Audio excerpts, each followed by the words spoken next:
Hi family, happy Monday. I am so excited to dive in here with you today because we are talking all about conflict, fighting, disagreements, whatever you want to call it. It happens in every single healthy relationship, and I am so here to reassure you that fighting is actually normal.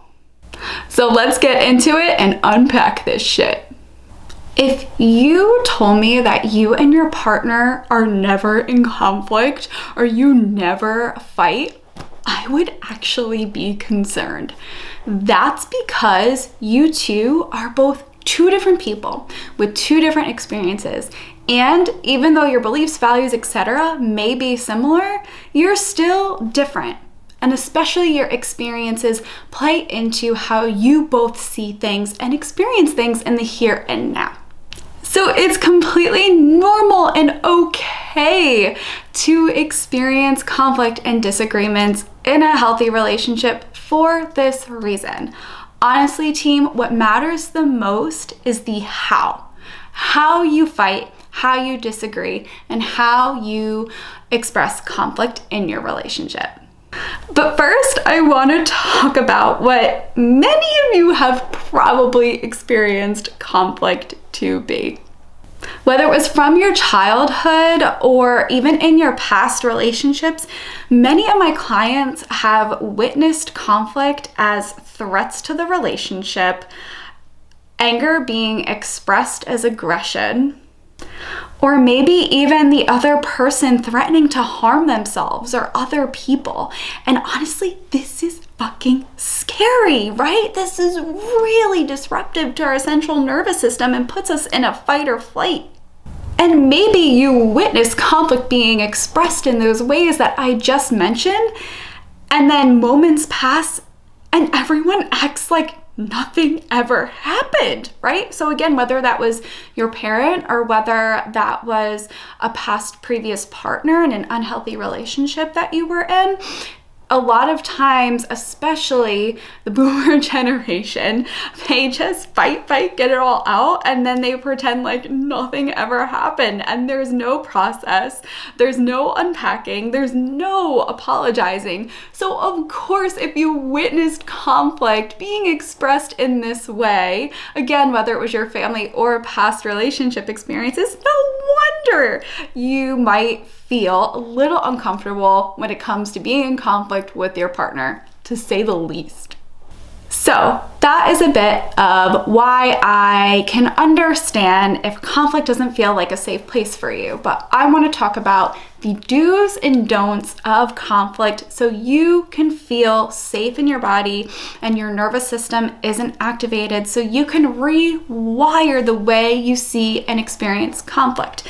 Because remember, the brain is wired through experiences. So if you are in your current, present, healthy relationship where you truly do feel safe in it, and conflict is starting to be brought up, your body may be programmed already to say, oh my gosh, this is it. We have to prepare, something really, really bad is going to happen.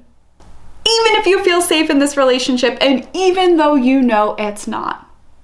Trauma is stored in the body and your body remembers. But don't fret.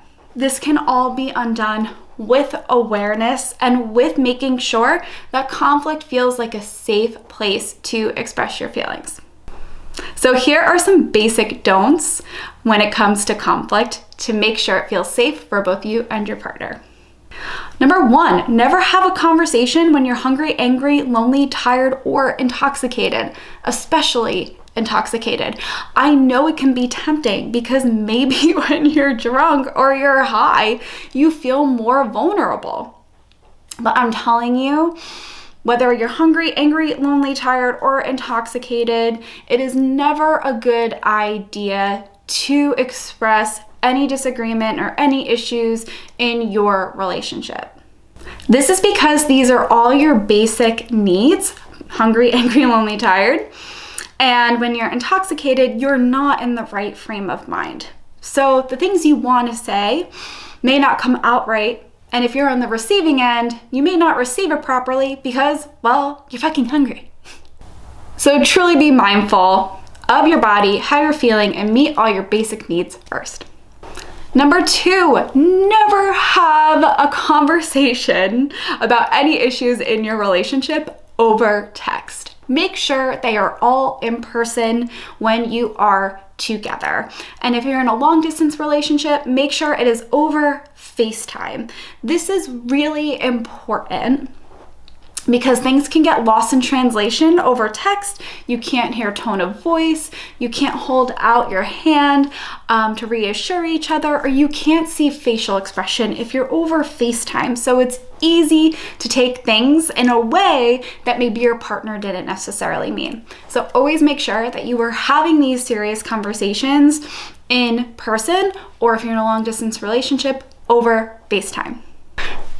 Number 3, don't make any threats to the relationship unless they're serious, unless this is something that you're really considering. Threats to the relationship can activate the fight or flight response in your body. So when your partner hears that threat, they may shut down and absolutely panic and go into a people-pleasing response. Plus, this is an element of a toxic, unhealthy relationship. So please, no threats to the relationship unless they're actually serious. Top 3 do's of having healthy conflict. Number 1, ask if it's a good time to talk. Again, tune in. Are either of you hungry, angry, lonely, tired, or intoxicated? And if one of you is, or both of you are, make sure you meet your needs first. This can be as simple as asking, is this a good time to talk? And if not, when would a good time to talk be? Now, if you have anxiety, this may trigger your anxiety. But remember, if there are no threats to the relationship, then that means that you can get your basic needs met first and everything is going to be okay. That just because there's a conflict doesn't mean that the world is ending or that your relationship is ending. Number 2, talk about what makes your partner feel safe in conflict. Maybe your partner grew up in a household where anger was expressed through aggression, so yelling, slamming, throwing things. This could be really scary if it's repeated in your romantic partnership. So ask your partner what makes them feel safe. On the other hand, don't judge the way you guys are in conflict if both of you truly and honestly feel safe in your body. Research has shown that couples who bicker aren't necessarily unhappy. They both feel safe to be in this bickering conflict. So your conflict style is your conflict style as long as it's honest for you. And do number 3, take ownership. Listen, truly listen, and reflect back what your partner said. This is the most disarming way to move through conflict. And remember, you can slice a ham as thin as you want, and there are always 2 sides. Both of you are responsible for any conflict that comes up in your relationship. Both of you have a role in it. So when you come at it from that perspective versus the desire to be right and to prove your partner wrong, versus we both have a role and we're both human and that's totally okay. This creates more safety and comfort in your conflict and in your disagreements and will allow you to be closer in the end because of it. Okay, team, let me know what you thought of these tips. Let me know what you think about fighting and disagreeing being completely and totally normal and healthy in a relationship. You can either DM me on Instagram at thatmillennialtherapist, or you can send me an email at thatmillennialtherapist@gmail.com. I love connecting with you and I would love to hear any of your thoughts or any of your experiences. Team, I am so excited to share with you that I have a new free masterclass launching right now. I am so excited. It's going to be on Wednesday, May 11th at 12 p.m. I am so stoked. I am so excited. This class is called Deeper. 5 ways to deepen your connection through conflict. This is for you if you are in a relationship and you want to learn in detail, in depth, really be supported with tips, tricks, tools, etc., the relationship research, all the angles and sides to it of how to use conflict as a way to be closer with your partner. And if you think I'm crazy, I am not. And this is totally possible for you. I'm opening this class to both men and women, and it's so incredible, and I am so excited for it. So feel free to come either alone or with your partner. Bring your partner. Both men and women are invited to this free masterclass. You can use the link in the description box below to sign up for it, and I cannot wait to see you there. It'll be online on Zoom, and you can use the link below to register. Can't wait to see you there. Bye, fam!